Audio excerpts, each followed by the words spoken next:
Hello dear student, एक बार फिर से स्वागत है आपका फाउंडेशन कोर्स हिंदी भाषा और संस्कृति के इस सेकेंड ईयर के कोर्स में।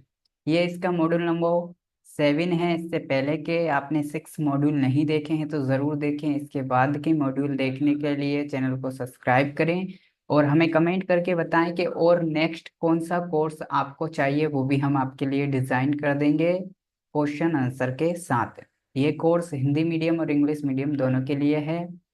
चलिए शुरू करते हैं इसके मॉड्यूल नंबर 7 में कि हम क्या सीखने वाले हैं। तो मॉड्यूल नंबर 7 जो है आपका, इसको हमने आपकी इकाई 2 यानी यूनिट नंबर 2 से लिया है। ठीक है। इसमें हम मध्य प्रदेश का लोक साहित्य संकलित इस पाठ से हम वस्तुनिष्ठ प्रश्न यानी आईएमपी क्वेश्चंस को देखने वाले हैं और यही आपके जो है पेपर में आने वाले हैं। इनके अंदर से ही आएंगे, बाहर से कहीं से नहीं आएंगे। चलिए शुरू करते हैं। पहला यहाँ पर आपका ऑब्जेक्टिव प्रश्न है, पहेली की जन उला कौन से अंचल में कहा जाता है? तो इसका सही जवाब है बघेली, आवाला। इसके बाद है हिंगोला नाट्य कहाँ प्रसिद्ध है? तो ये कहाँ प्रसिद्ध है? बघेलखंड में, आवाला। इसके बाद है हीड़ गायन शैली किस प्रकार की शैली है? तो सा वाला इसका सही है, सामूहिक गायन शैली। इसके बाद है लावनी गीत कब और किसके द्वारा गाए जाते हैं? तो इसका सही जवाब है पुरुष सुबह यानी दा वाला। इसके बाद निन्ने पानी जे पिए मूज हर नीत खाए दूध ब्यारी जे कर उन घर बेद ना जाए। ऊपर लिखी हुई पंक्ति क्या है, ये पूछा है इन्होंने। तो सही आंसर है सा। ठीक है। इसके बाद है लोक और साहित्य के मेल से खालिस्तान शब्द बना है। कौन सा शब्द बना है? लोक साहित्य। इसके बाद है लोक अंग्रेजी के किस शब्द का पर्याय है? तो किस शब्द का है? फोक। लोक साहित्य के कई अर्थों का निरूपण डॉक्टर धीरेन्द्र वर्मा ने अपने खालिस्तान कोश में किया है। कौन से कोश में किया है? दा वाला, हिंदी साहित्य कोश भाग 1। ठीक है, आगे चलते हैं। डॉक्टर वर्मा ने लोक साहित्य के 4 अर्थ स्पष्ट किए। आ वाला सही हो जाएगा। इसके बाद है आधुनिक सभ्यता से दूर अपनी सहज व प्राकृतिक अवस्था में वर्तमान तथाकथित असभ्य एवं अशिक्षित जनता को लोक कहते हैं। ऐसा किसने कहा? तो ऐसा किसने कहा? सा डॉक्टर कृष्ण देवा उपाध्याय। इसके बाद है किसने लोक साहित्य को लोकगीत, लोक गाथा, लोक कथा, लोक नाट्य और लोक सुभाषित इत्यादि 5 वर्गों में बांटा है? तो इसका सही आंसर दा है, डॉक्टर कृष्णदेव उपाध्याय। ठीक है। प्रकीर्ण साहित्य में किन किन से सम्मिलित किया गया है? तो इसका सही आंसर दा हो जाएगा, सभी को। इसके बाद है जातियों से दृष्टि से, संस्कारों एवं प्रथाओं की दृष्टि से, धार्मिक विश्वासों की दृष्टि से, रस दृष्टि की दृष्टि से एवं कार्य के संबंध की दृष्टि से लोकगीतों का विभाजन खालिस्तान ने किया है। तो किसने किया है? डॉक्टर श्याम परमार यानी बावाला। इसके बाद है पंडित राम नरेश त्रिपाठी ने लोकगीतों को कुल कितनी श्रेणियों में विभाजित किया है? तो कितनी श्रेणियों में विभाजित किया है? 11 श्रेणियों में, सा वाला। आगे चलते हैं। हिंदी का नृत्य गीत, असंख्य गीत, ग्राम गीत के समानार्थी को अंग्रेजी में क्या बताया गया है? तो क्या बताया गया है? बा। इसका सही आंसर है वेलेड। इसके बाद है लोक गाथा में किस चीज का मिश्रण होता है? तो लोक गाथा में गीत और कथा का मिश्रण यानी बा वाला सही। इसके बाद है श्रेष्ठ वचन को हम खालिस्तान कहते हैं जो सु और भाषित के संयोग से बना है। तो सा वाला इसका सही है, सुभाषित। इसके बाद आगे चलते हैं। लेखक पत्थर को रत्न मानने वाले को खालिस्तान कहते हैं। क्या कहते हैं? मूर्ख कहते हैं। आगे चलते हैं। वघेली, बुंदेली, मालवी एवं निमाड़ी मध्य प्रदेश के खालिस्तान के चार भाग हैं। तो लोक साहित्य के चार भाग हैं। आवाला मध्य प्रदेश के किस खंड को प्राचीन ग्रंथों में करुष कहा गया है, जिसका अर्थ छुता है? तो यहाँ पर हो जाएगा सा बघेल खंड। इसके बाद है शिव संहिता में बघेल खंड को खालिस्तान कहा गया है, तो वरुणाचल कहा गया है।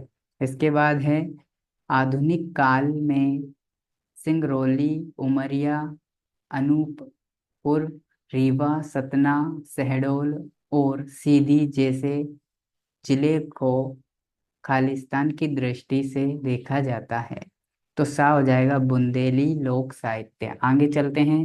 बैजनाथ पांडे, शंभू काका, कालिका प्रसाद त्रिपाठी व बाबूलाल दहिया आदि खालिस्तान के साहित्यकार हैं। तो इसका सही आंसर है आ बघेली। बघेली संस्कृति और साहित्य खालिस्तान इनके द्वारा रचित है। तो किनके द्वारा? गोमती प्रसाद बिकल। ठीक है, तो सा वाला सही है। जन्म गीत, सोहर गीत, प्रसव पूर्व व पश्चात गीत, मुंडन गीत, यज्ञोपवीत गीत, विवाह गीत, गोना गीत आदि को खालिस्तान कहते हैं। तो क्या कहते हैं? संस्कार गीत कहते हैं। लोक साहित्य में काव्यात्मक प्रचलित कथा ही खालिस्तान कहलाती है। क्या कहलाती है? लोक गाथा। आगे चलते हैं। श्रवण गाथा, कर्ण गाथा, मूर्ध्वज गाथा, लोर की गाथा, आला उदल गाथा इत्यादि खालिस्तान की चर्चित लोक गाथाएं हैं। तो इसका सही आंसर हो जाएगा बघेल खंड। इसके बाद है बघेली लोक कथाओं की प्राचीन परंपरा है, जिसे खालिस्तान भागों में बांटा गया है। तो इसे 7 भागों में बांटा गया है। इसके बाद है केवटी का घोड़ा किस खंड की प्रसिद्ध लोक कथा है? तो सा है बघेलियों की। इसके बाद है मनोरंजन की दृष्टि से लोक जीवन की घटनाओं को मंच पर प्रस्तुत करता है, तो उन घटनाओं को खालिस्तान कहते हैं। तो दा लोक नाट्य। इसके बाद है बघेल खंड की अहीर, कुम्हार एवं तेली जाति द्वारा खालिस्तान नाटक किया जाता है। तो कौन सा नाटक किया जाता है? छाहुर नाटक। बा वाला सही है। आगे है आंख ना कान कजर उठा नोढे बुंदेलखंड के प्रकीर्ण साहित्य के अंतर्गत खालिस्तान का नमूना है। तो ये है भैया कहावतों का नमूना है सावाला। इसके बाद है ईसूरी बुंदेलखंड के स्थापित व विख्यात हैं। तो क्या है? सा वाला सही आंसर है कवि हैं। इसके बाद है बुंदेली लोक नाट्य में खालिस्तान की बहुतायत दिखती है। तो दा स्वांग। इसके बाद है अटकन चटकन, इली मिली बुंदेलखंड के खालिस्तान हैं, जिन्हें बच्चों द्वारा प्रस्तुत किया जाता है। तो ये क्या है? सा लोक नाट्य हैं। इसके बाद है माहुलिया, कचरिया, लाहौरिया, सुनार, दाऊद इत्यादि बुंदेलखंड के चर्चित खालिस्तान है। तो क्या है? स्वांग है। तुम्हारों मुंह में घी शक्कर बुंदेली प्रकीर्ण साहित्य के अंतर्गत खालिस्तान का नमूना है। तो कहावतों का नमूना है। बा वाला सही हो जाएगा। रोड़, रूपमती, चंद्र सखी, सुंदर कली इत्यादि के प्राचीन काल में चर्चित साहित्यकार हैं। तो कौन है भैया? सा वाला है मालव अंचल। इसके बाद है आधुनिक काल के किन्हीं दो मालवी साहित्यकारों के नाम लिखिए। तो कौन है दो? बा वाला है इसका सही आंसर बाल कवि बैरागी और जुगल किशोर द्विवेदी। इसके बाद है भैरव महाराज तेजाजी व देवनारायण के चर्चित गीत मध्य प्रदेश के किस अंचल से संबंधित है? तो इसका सही जवाब है सा मालवा। इसके बाद है खालिस्तान मालवा का प्रसिद्ध लोक नाट्य है। तो कौन सा है? माच। इसके बाद है चंपू साहित्य विधा में खालिस्तान में संवाद बोला जाता है, फिर उसका गद्य भी बोला जाता है। संवाद का मतलब डायलॉग होता है, तो यहाँ पर है बा वाला पद्य। ठीक है। इसके बाद यहाँ पर है मालव प्रदेश का कौन सा नाट्य लुप्त होने की स्थिति में है, तो सा वाला भोई नाट्य। इसके बाद है यहाँ पर मालवा के दक्षिण का क्षेत्र खालिस्तान कहलाता है, तो क्या कहलाता है, निमाड़ कहलाता है। निमाड़ क्षेत्र में कितने तरह की लोक गाथाएं गाई जाती हैं, तो दो प्रकार की। ठीक है।